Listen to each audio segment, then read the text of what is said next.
multidão dos que crerão era só o coração e a alma, uma somente, uma semente. Irmão, abra suas Bíblias lá na carta de Paulo a Filemon, texto que estamos trabalhando desde a semana passada, carta ou epístola de Filemon.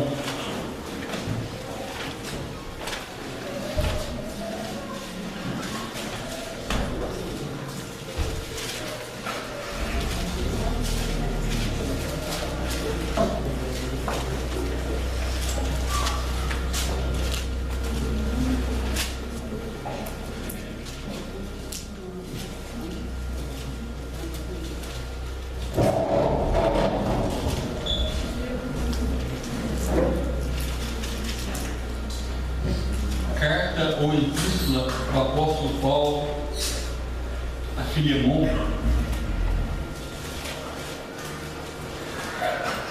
Na semana passada nós estudamos este texto, esta pequena carta do apóstolo Paulo, do verso 1 até o verso 7, hoje nós vamos caminhar, se assim o Senhor nos permitir, do verso 8 até o verso 12,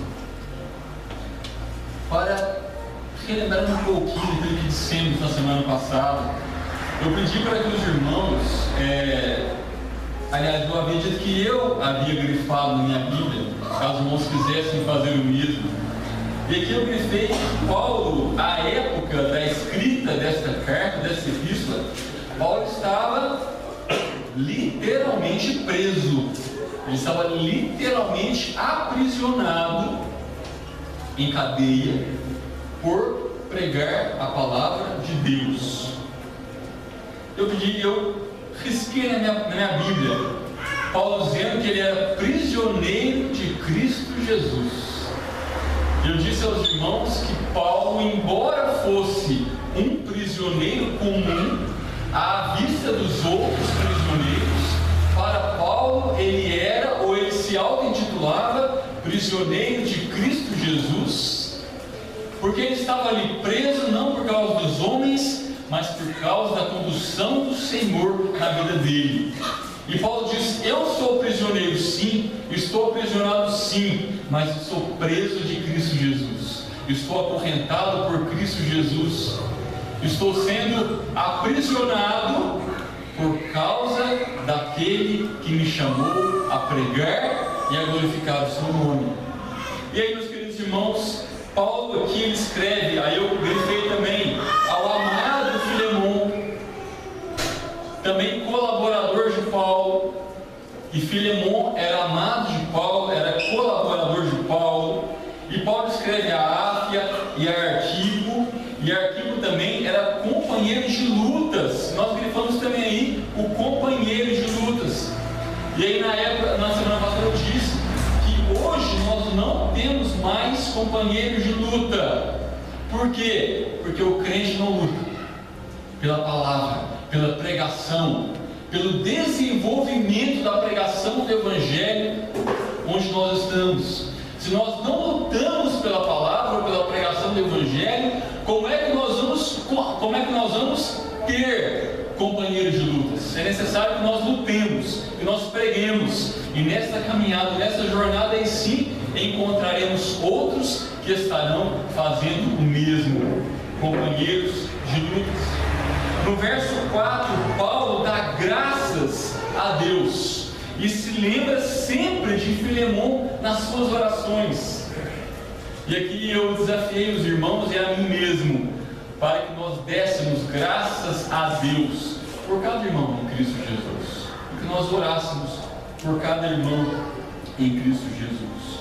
No verso 5, Paulo diz que era ciente, ele era conhecedor do amor e da fé que Filemon tinha para com o Senhor Jesus e todos aqueles que congregavam juntamente com Filemon.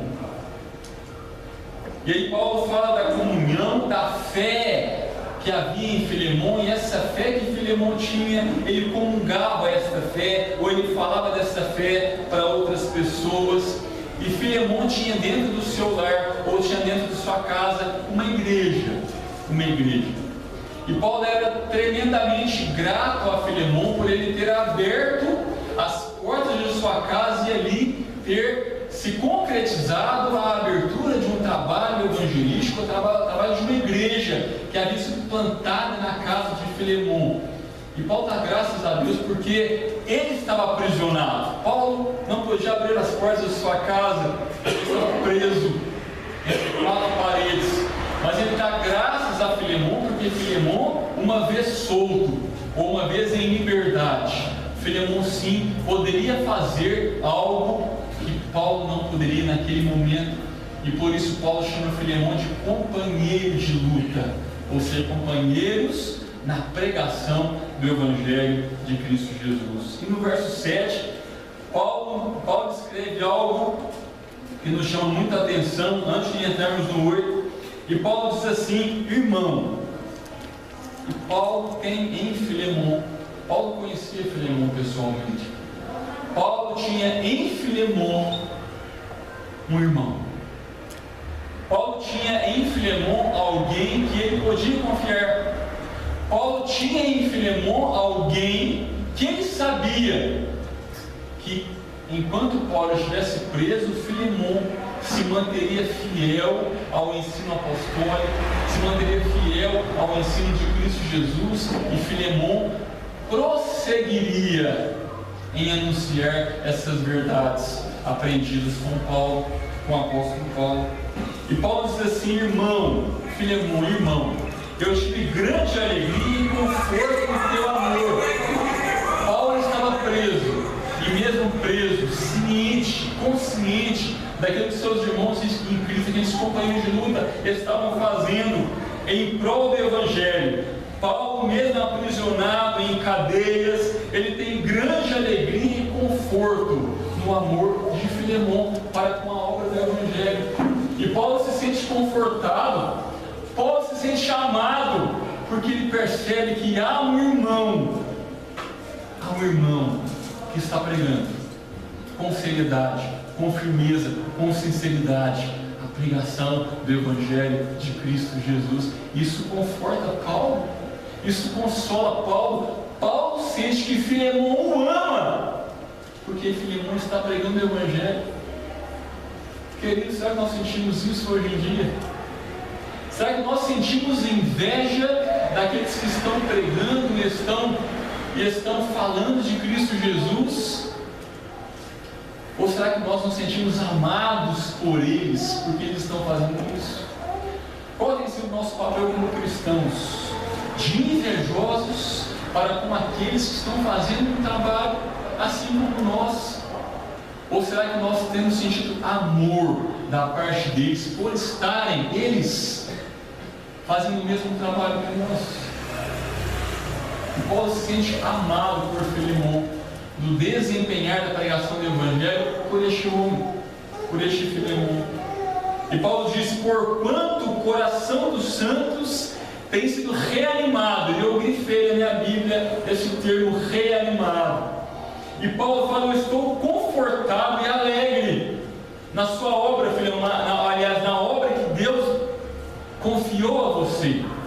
Porquanto o coração dos santos, ou seja, o coração daqueles homens e mulheres que estão aí nesta igreja, nesta comunidade evangélica, nesta comunidade de anúncio do Evangelho, estes santos, ou estes homens e mulheres chamados por Cristo Jesus, têm sido reanimados por seu intermédio. Que coisa rica, profunda, nós sabermos que Paulo, a tantos quilômetros de distância, não estava sentindo inveja de Filemon, porque havia pessoas sob os cuidados de Filemon que estavam sendo reanimados, pessoas que estavam tendo o seu coração reanimado com a pregação da palavra. E Paulo não sente inveja, Paulo sente consolo, Paulo sente conforto, Paulo sente amor. Irmãos, a quantas anda nossa vida com Deus? Como tem sido nossa vida com Deus? será que nós também temos participado desse trabalho que Filemão exercia lá em Colossos? Será que nós também temos falado ou dito palavras para reanimar outras pessoas? E às vezes palavras duras são palavras que reanimam. Às vezes palavras mais pesadas e enfáticas com relação à pregação da palavra são palavras que reanimam, que jogam, que catapultam as pessoas para longe daquilo que elas estão vivendo. Pessoas que são reanimadas, são catapultadas dos problemas que elas vivem para um reanimar do coração, para um reanimar de vida. E era isso que Filemão fazia. Filemão via as pessoas no estado no qual elas se encontravam, e a pregação do Evangelho de Filemão reanimava aqueles santos, ou reanimava aqueles homens e mulheres confiados por Deus a Filemão. E aqui, meus irmãos, Paulo continua e diz pois bem, Filemão, vamos continuar, vamos prosseguir. É como Paulo tivesse dado este início na sua carta, e a hora que ele terminou dizendo isso: Filemão, eu sei que você tem reanimado pessoas confiadas a você por Deus. Paulo para e fala: pois bem, já que você tem sido utilizado por Deus com tamanha envergadura ao reanimar as pessoas, Paulo continua, sabendo do seu interesse, do seu amor pela pregação do Evangelho. Aí Paulo entra com o seu pedido e com a intenção da sua carta. E Paulo inicia assim: ainda que eu sinta plena liberdade em Cristo Jesus para te ordenar o que convém. Paulo tinha uma autoridade apostólica. Paulo tinha uma autoridade dada a Deus por ele, para que ele pregasse o Evangelho, para que ele pregasse os ensinamentos de Cristo Jesus, e que as pessoas o respeitassem, não porque ele era Paulo, mas porque ele era sério e firme nas instruções das Escrituras. A autoridade apostólica não está sobre o homem por si só. A autoridade apostólica está sobre homens chamados por Deus, chamados apóstolos no passado. Não há apóstolos mais hoje, embora muitos queiram ser apóstolos. Apóstolos não há mais hoje, mas a figura apostólica nos tempos de Jesus, nos tempos do Novo Testamento, eram pessoas que detinham a autoridade dada por Deus a elas, para que elas conduzissem outras pessoas ao ensino de Cristo Jesus. Estes eram os apóstolos, eles detinham o conhecimento, a verdade, e não guardavam este conhecimento para si. Eles propagavam em alto e bom som toda a verdade a eles revelada. Toda a verdade a eles revelada. E Paulo diz assim, meus queridos irmãos: ainda que eu sinta plena liberdade em Cristo para te ordenar o que convém. O que convém. Irmãos, o que é que Paulo poderia ordenar a Filemão o que convém? Convido os irmãos a irem a Efésios comigo. Paulo escreveu uma carta à igreja de Éfeso, no capítulo 6 dessa carta. Lá em Efésios capítulo 6, o mesmo apóstolo Paulo, escreve uma carta a esta igreja. E olha só, meus queridos irmãos, o que é que Paulo fala a respeito deste assunto para os irmãos da igreja de Éfeso. Quanto a vós outros servos, ou quanto a vós outros escravos, obedecei a vosso Senhor segundo a carne, com temor e com tremor, na sinceridade do vosso coração, como a Cristo, não servindo à vista de homens como para agradá-los, mas sirva como servos de Cristo Jesus, fazendo serviço de coração à vontade de Deus, servindo de boa vontade como ao Senhor e não como a homens, certo de que cada um, se fizer alguma coisa boa, receberá isso outra vez do Senhor, quer seja servo, quer livre, quer solto. E no verso 9 Paulo diz assim: e vós, senhores, de igual modo procedei para com eles, para com os servos, para com os escravos, deixando as ameaças de lado, sabendo que o Senhor, tanto dos escravos como dos senhores, está nos céus, e que para com ele não há acepção de pessoas. Ou seja, Deus não faz distinção entre senhores e entre escravos. Deus não faz acepção entre senhores e entre servos. Nesta palavra de ensino ou de instrução, Paulo poderia sim ter plena liberdade para ordenar a Filemon o que ele devia fazer. E o que é que Filemon deveria fazer? Nós vamos ver no próximo versículo. Paulo diz: embora eu possa te ordenar, prefiro, todavia, solicitar, requerer, pedir com gentileza, com doçura, como vimos em Tito, Paulo falando a Tito,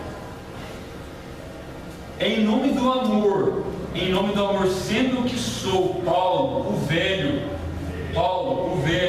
e agora até prisioneiro de Cristo Jesus.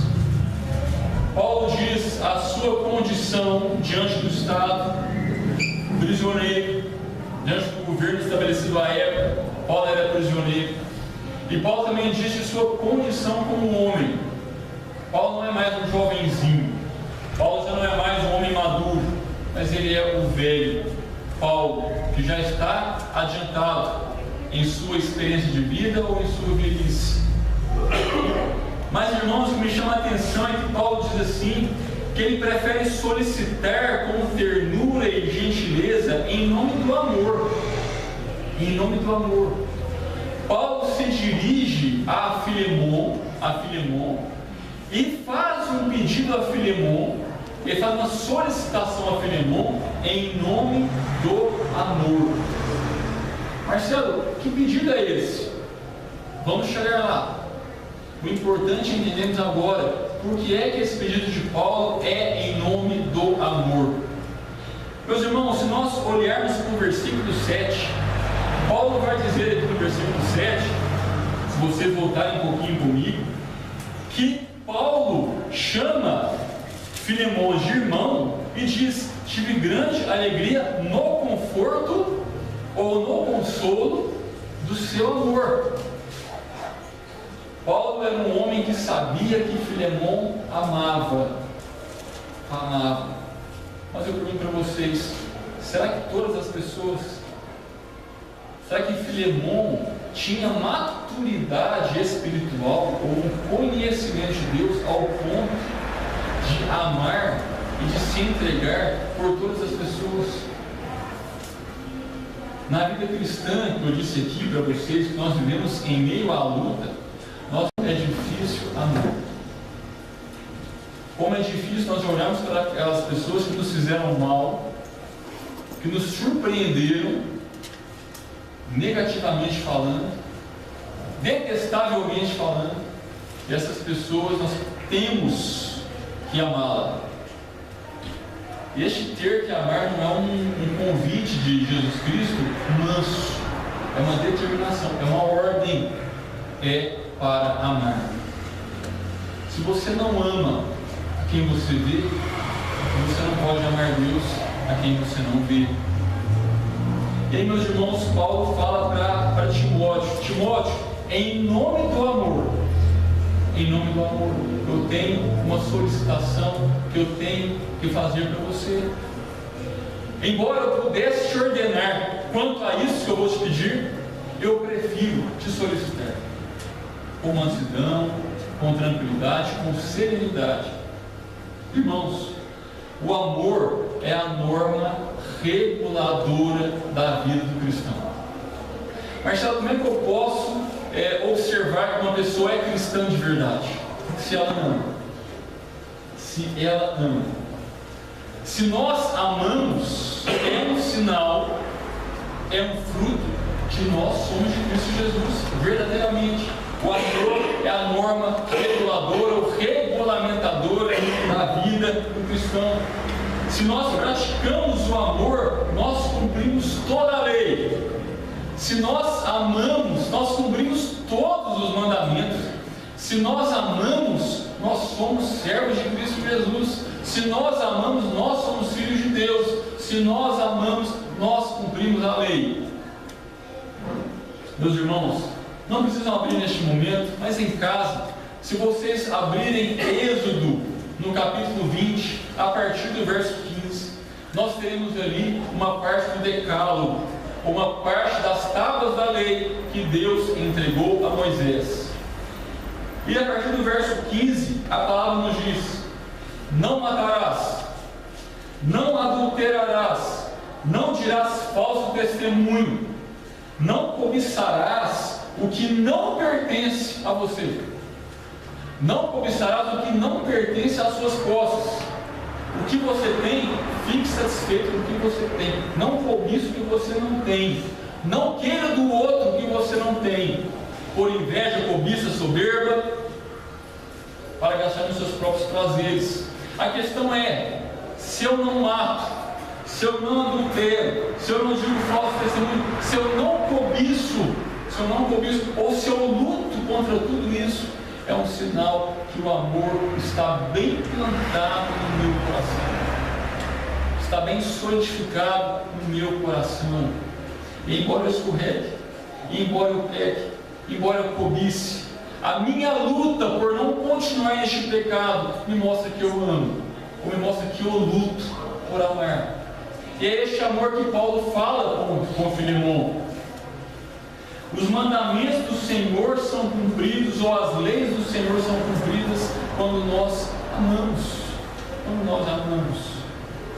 Inclusive, meus queridos irmãos e irmãs, mesmo aquelas leis que não contradizem as Escrituras, leis impostas por nosso Estado soberano, pelo Estado brasileiro, pela República Federativa do Brasil, leis que não chocam com as Escrituras e não nos fazem ser homens e mulheres que desrespeitam as Escrituras por causa de leis, mesmo essas leis boas que o nosso Congresso fomenta ou desenvolve, quando nós cumprimos essas leis, nós também amamos. Quando eu pago meu imposto de renda em dia, e quando eu não sonego meu imposto de renda, eu estou dizendo: eu amo o meu próximo. Quando eu não dou calote nos meus irmãos, ou naqueles que não são meus irmãos, porque eu observo as leis implantadas na República Federativa do Brasil, eu estou dizendo: eu amo. Ou seja, meus queridos irmãos, ama aquele que não descumpre leis. Ama aquele que cumpre as ordenanças do Senhor. Embora Paulo tivesse toda a autoridade dada por Deus a ele, porque ele era um condutor do ensino de Cristo, ele prefere solicitar. E aí nós vamos chegar no propósito da carta. O que é que Paulo solicita? O que Paulo prefere solicitar a este querido irmão, a este colaborador de Paulo no Evangelho? Qual é o propósito desta carta de Paulo a Filemão? É a intercessão de Paulo por Onésimo. Nós vamos ver daqui a pouco quem é este homem. Paulo conhece uma figura. Paulo conhece um homem chamado Onésimo. Este Onésimo era escravo de Filemão. Este Onésimo era servo de Filemão. Este Onésimo era propriedade, à época, de Filemão. Quem mandava em Onésimo era Filemão. Quem ditava as ordens para Onésimo era Filemão.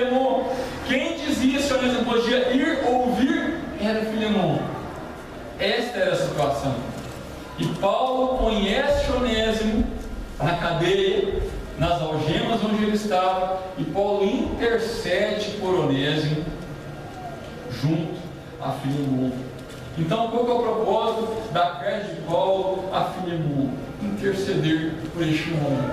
Marcelo, só isso? Essa carta foi só para isso? Foi só para isso. E é claro que essa carta nos chama a atenção, porque Paulo ele se interessa por este homem, porque este homem também foi um colaborador de Paulo em algemas. E Paulo ama este homem, e Paulo intercede por este homem para que, quando ele voltasse a Filemon, que ele fosse bem recebido por seu Senhor. É por isso que eu perguntei, será que Filemon era um homem que amava a tudo e a todos? Aliás, a tudo não, a todos. Será que Paulo amaria Onésimo ao vê-lo regressar, uma vez tendo fugido? O desgaste que Filemon teve foi grande. A perda financeira de Filemon foi grande. A desestrutura causada por Onésimo em meio aos outros escravos, junto ali na propriedade de Filemon, pode ter criado um certo... Embora a Bíblia não diga sobre isso, nós podemos aventar, podemos dizer a respeito disso, que a fuga de um escravo cria um certo estardalhaço, faz coçar os outros escravos a fuga, dinamiza dentro de onde os escravos estão a possibilidade, se um fugiu, nós podemos fugir também. Como é que Filemon lidava com isso? Mas isso não nos interessa. O que interessa é que Paulo intercede por seu irmão, a Filemon. E aí no verso 10, Paulo diz: sim, Filemon, eu que sou velho, prisioneiro de Cristo Jesus, eu prefiro, em nome do amor, te solicitar em favor do meu filho Onésimo, que gerei entre algemas. Irmãos, que coisa linda! Embora Paulo soubesse que Filemon estava em seu lar, abrindo ou escancarando suas portas para a pregação do Evangelho, Paulo não ficava quieto em meio às algemas.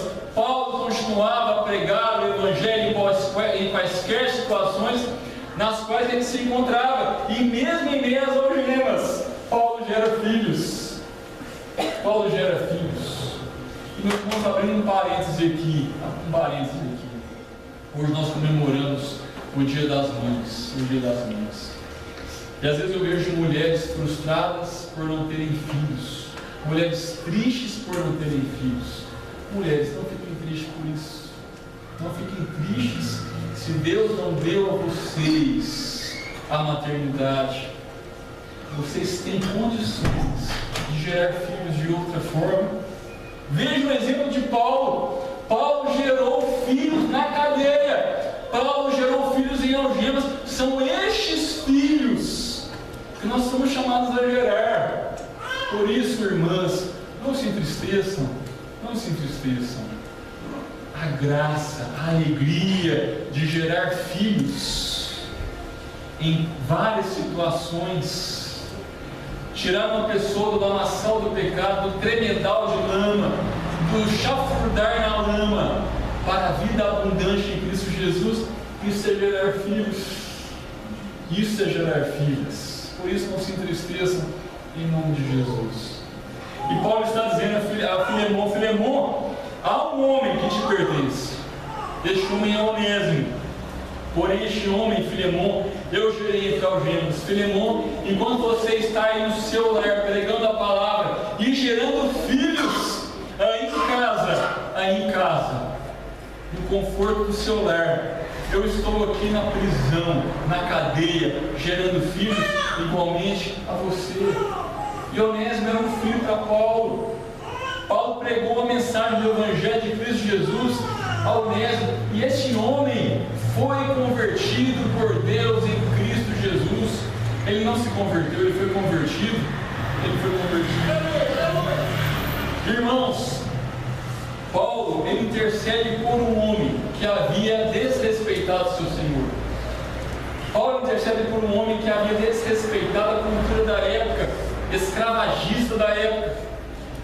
E percebam que Paulo não diz assim: Onésimo, não volte jamais. Onésimo, a nossa cultura está errada, onde estamos vivendo está tudo errado, as leis estão erradas, fujamos dessas leis, fujamos dessa cultura escravagista, fujamos.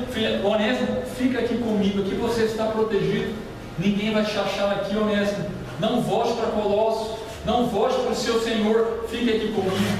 Muito pelo contrário, muito pelo contrário. Este homem, ele volta ao seu Senhor, quem sabe portando esta carta nas mãos, juntamente com Tíquico, portando essa carta nas mãos. E aí, meus queridos irmãos, Paulo, ele faz um jogo de palavras aqui, e Paulo diz assim: ele, Onésimo, este homem que eu tive a graça de gerar entre algemas como filho, ele antes te foi inútil. Ele antes te foi inútil. Irmãos, voltem comigo em Tito, por favor. Nós vimos, voltem uma página aí da sua Bíblia. Em Tito, no capítulo 3. Em Tito, no capítulo 3.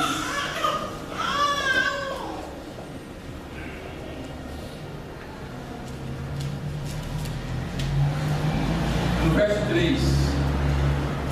Em Tito, Paulo diz assim: outrora, antigamente, antes, éramos nécios, éramos loucos, desobedientes, desgarrados, escravos, não de homens, mas de toda a sorte de paixões e pecados e prazeres, vivendo em malícia e inveja.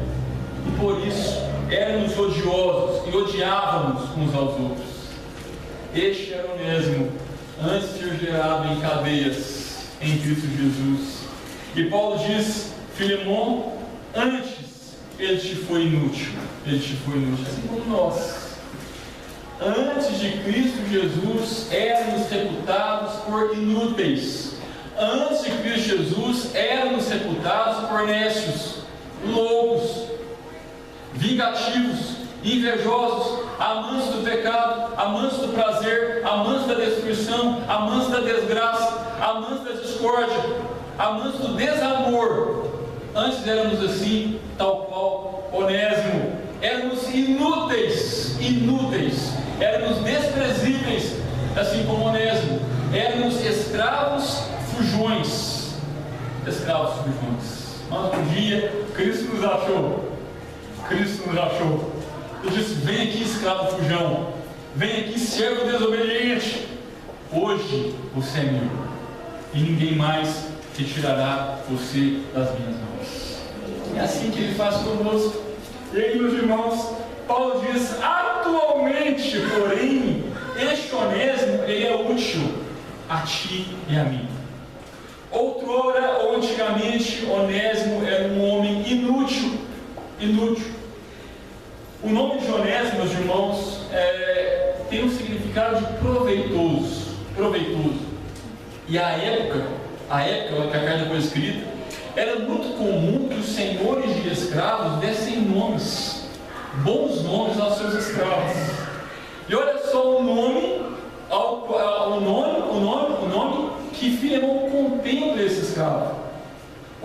Filemon dá para esse escravo um nome que significava proveitoso, querendo imaginar que este nome surtiria efeito e colocaria no coração daquele servo que ele fosse proveitoso na propriedade de Filemon. Porém, aquele servo mostrou-se completamente inútil diante de Filemon. E Paulo diz assim: Filemon, eu sei que ele fugiu das suas mãos, eu sei que ele fugiu da sua propriedade, porém, Filemon, atualmente ele é útil. Atualmente ele é útil a mim e a ti. Meus irmãos, onde que Paulo estava com a cabeça? Se vocês pensarem comigo, Paulo estava escravizado. Onésimo foi gerado em cadeias, foi gerado na cadeia, foi gerado na prisão. E meus queridos irmãos, Paulo precisava desse homem com ele. Paulo precisava ou necessitava que Onésimo permanecesse com ele, porém não era correto Paulo fazer isso. Onésimo tinha que voltar e Paulo sabia disso. E Paulo dizia assim: Filemão, hoje, Onésimo é um homem refeito. Hoje, Onésimo é um homem diferente. Hoje, Onésimo é um homem convertido por Deus em Cristo Jesus. Hoje, ou atualmente. Outrora ele era inútil. Outrora ele não era proveitoso, coisa nenhuma. Hoje ele é proveitoso. Hoje ele é útil a mim e a ti. Hoje ele é proveitoso a mim e a ti. E no verso 12, Paulo diz assim: eu envio Onésimo de volta em pessoas. Aí Paulo diz aqui: quero dizer, envio-te, Filemão, no meu coração. Irmãos, percebam o amor que Paulo nutria por este homem. Este homem é devolvido ao seu Senhor por Paulo, porém Paulo diz a Filemão que ele estava devolvendo o seu próprio coração. Tal era a intimidade ou a ligação de Paulo com este homem, que antes não era proveitoso à causa do Evangelho, mas hoje era muito útil à pregação do Evangelho. E quanto Paulo precisava daquele amigo junto dele, porém Paulo devolve, Paulo faz o que Cristo determinou que ele fizesse, andasse em novidade de vida. E Paulo devolve este amigo a Filemão e diz: Filemão, eu estou te enviando Onésimo. Quer dizer, eu estou te enviando meu próprio coração. Mas que amor, que amizade, que união entre dois servos de Deus. Um queria a companhia do outro. Um queria que um estivesse perto do outro para ajudar mutuamente, para orar mutuamente, para se abraçar mutuamente, para se consolarem mutuamente, para se confortarem mutuamente no temor e no tremor de Cristo Jesus. Mas Paulo envia este homem de volta a Onésimo, a Filemão. Irmãos, como tem sido nossa vida?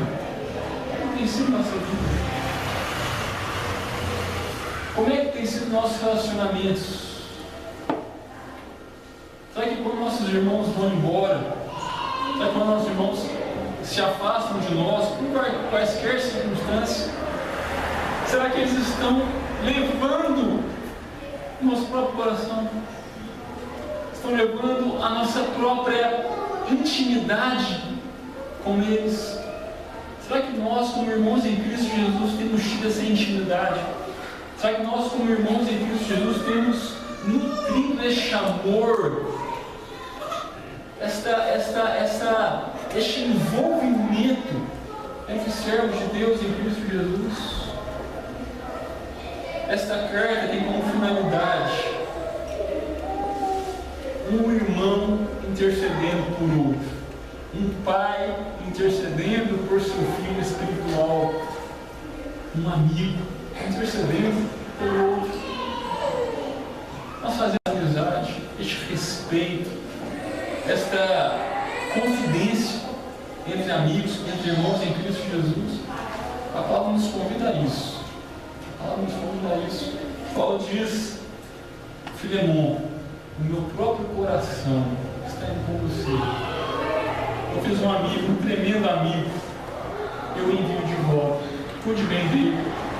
A partir da semana que vem nós vamos ver um pouquinho mais deste texto. Mas Paulo ama este homem, este servo que não era proveitoso, mas depois de Cristo Jesus teve uma mudança radical na sua vida. Tanto é que ele mesmo quer voltar. Não é Paulo que o envia, ele mesmo quer voltar. Vamos fechar nossos olhos, irmãos, vamos orar.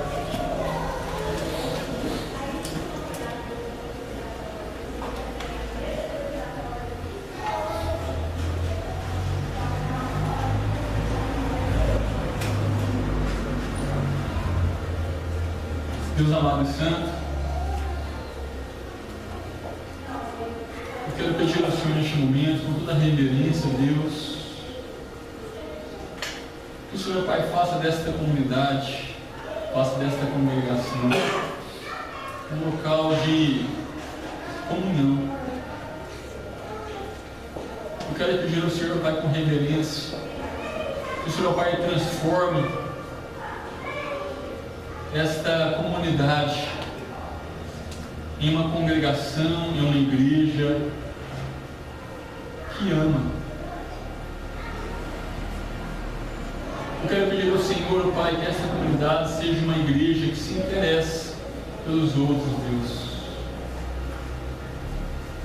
Eu peço ao Senhor que o Senhor trabalhe em nossa vida, que o Senhor trabalhe em nosso coração, que o Senhor, Pai, molde os nossos relacionamentos aqui dentro, que o Senhor, Pai, transforme nossos relacionamentos dentro dos nossos lares também, que o Senhor, Pai, molde, meu Deus, e forge, Deus querido, nossos relacionamentos, ó Pai, com nossos cônjuges, que sejam relacionamentos, ó Pai, norteados e guiados pela Tua Santa Palavra, Deus. Que o amor, Deus querido e santo, seja algo, ó Pai, que busquemos com toda a nossa força, com todo o nosso entendimento, Deus. Ó Pai, que nós não busquemos nossos próprios interesses, que nós não busquemos, ó Pai, nosso próprio envaidecimento pessoal, mas que nós busquemos em primeiro lugar, Deus querido, amar ao Senhor e amar ao nosso próximo, Deus. Faz, ó Pai, desta igreja uma igreja que ama. Faz de nós, ó Pai, pessoas, servos Teus que amam, Deus. Outrora, Pai, éramos pessoas odiosas. Antes de Cristo Jesus nos confrontar com a mensagem do Evangelho, éramos pessoas odiosas e odiávamos uns aos outros. Porém, Deus querido, hoje que proclamamos e confessamos que Jesus Cristo é o Senhor para a glória de Deus Pai, eu peço ao Senhor que derrame amor sobre esta igreja, derrame amor sobre este povo, derrame avivamento em amor sobre cada um de nós, e que esta igreja, Pai, seja reconhecida como uma igreja que ama, não reconhecida, Deus querido, para envaidecimento ou soberbo, mas reconhecida para a Tua glória, para a Tua honra, para o Teu louvor e para a Tua exaltação. Nós, ó Pai, todos aqui te bendizemos, te louvamos, te honramos e pedimos, ó Pai, dá-nos amor, e que nós, ó Pai, estendamos este amor a quem quer que cruze nosso caminho, em nome do nosso Senhor e Salvador